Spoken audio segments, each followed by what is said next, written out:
What's going on, everybody? It's RayD-TCG here, and yes, this is the season finale of the Locals Deck Profiles series, season 2. And before we begin this video, I just want to give you guys a big thank you. You guys have been awesome with just the participation and the viewership and just kind of keeping up with the content. Like, y'all are what make this channel great, and I just want to extend a huge thank you, and like to all of you who may be watching my videos but aren't subscribed yet, do me a favor, smash that subscribe button, like, comment, do whatever you can. Just for those of you interacting who may not be subbed yet, please, please, please, we're trying to get 200 subs by the end of the year. But anyways, without further ado, let's get right on into this video. Also, Merry Christmas, Happy Holidays, and y'all have a Happy New Year.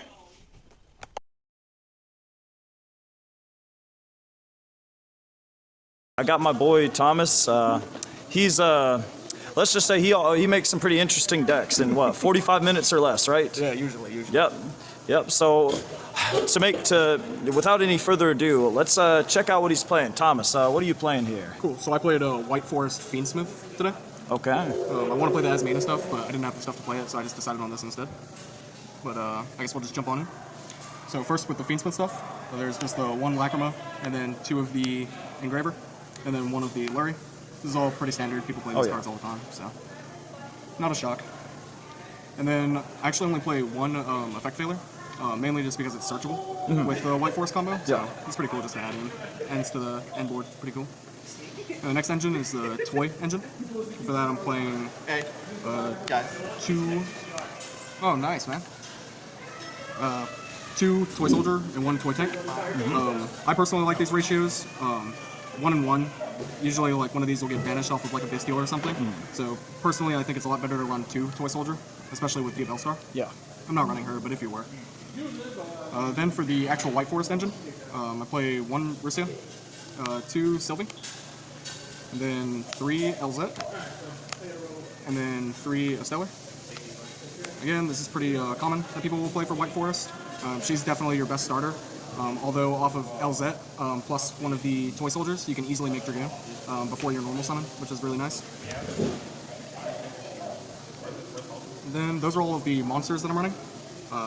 Next is the traps. I'm going over these next just because I'm not running more than 4, 5. So first is a Dominus Impulse. Mainly just running this as a triple tactics thrust target.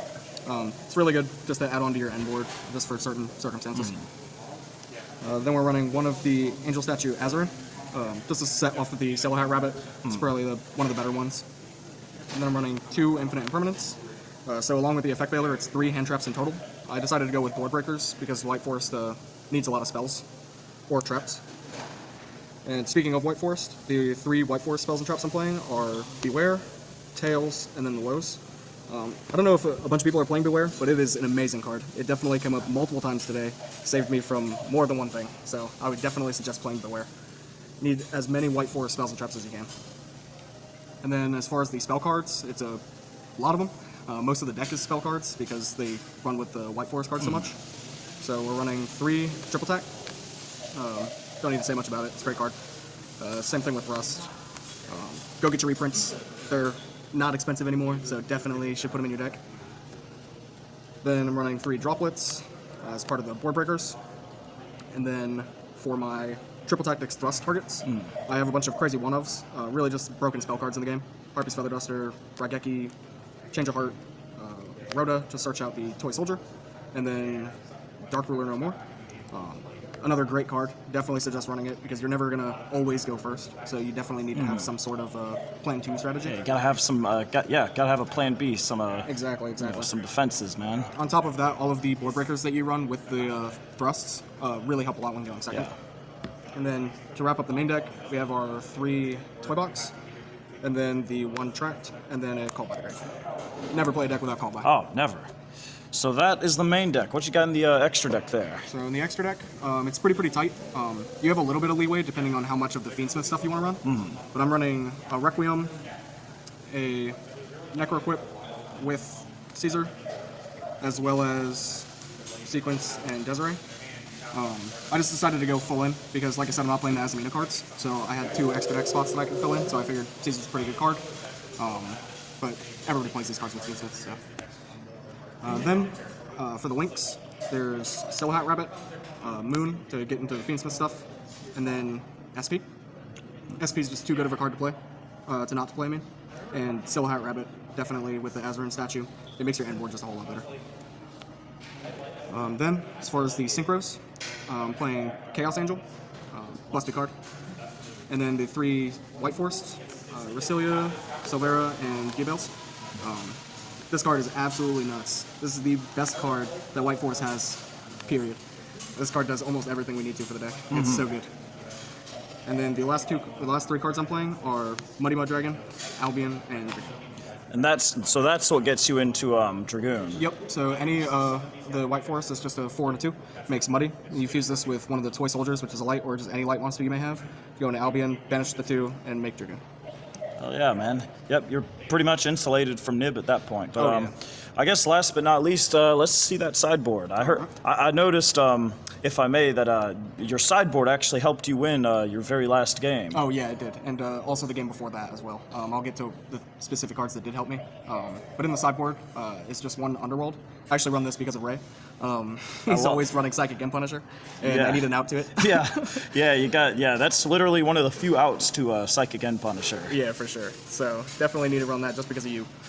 And then I've got 3 Cosmics, just generic back row removal. Yep. I don't really like the paying 1,000, but it's worth it. Hey, it beats Runic, it beats Centurion. I mean, you really can't go wrong with that card. Yeah, I agree.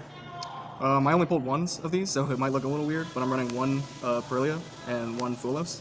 Like I said, I only pulled 1. Hopefully I'll pull 1 of the pink one, then I'll be able to run a playset. Oh yeah. So that'll be cool. But these cards come in handy sometimes when I do open them. This I actually had to pitch off of Droplet today, so it did enough. And then I run Spooky Dogwood, mainly just as a time card. Best time card there is. Yeah. You just need something for time, just because if people are running burn stuff, it sucks to lose to that. Then the cards that probably did the most in my sideboard, evenly matched. This card with Droplet is absolutely insane. They're probably the 2 best cards to have when going second. Oh, no doubt about it. This is actually what won you your very last game. Oh yeah, for sure. He put up a whole Rizio board, and I was able to just kind of evenly, and then Dropleted the big detonator guy. So it did what it did. Oh yeah, man. Wish I had better rarities, but supers or ultras are okay too. And then the last 3 in the sideboard are Skill Drain. I don't like to play it, but I have to sometimes. And then Terraforming and Secret Village. Yeah, this card goes so hard against a lot of decks. Yeah. Went up against Sky Striker today. This card just soloed. Man, that game was so brutal to watch. Yeah, I played around his back row by getting this out first, and then normal summoning a Stellar to make sure that he couldn't use any of the back row that he had set, just to kind of solidify my place. Also, with this being a thrust target, it's really nice because you can set it off of thrust and then send it off of one of your White Forest cards and use Diabel to actually add it back to hand to still get access to this, even if you thrust for it.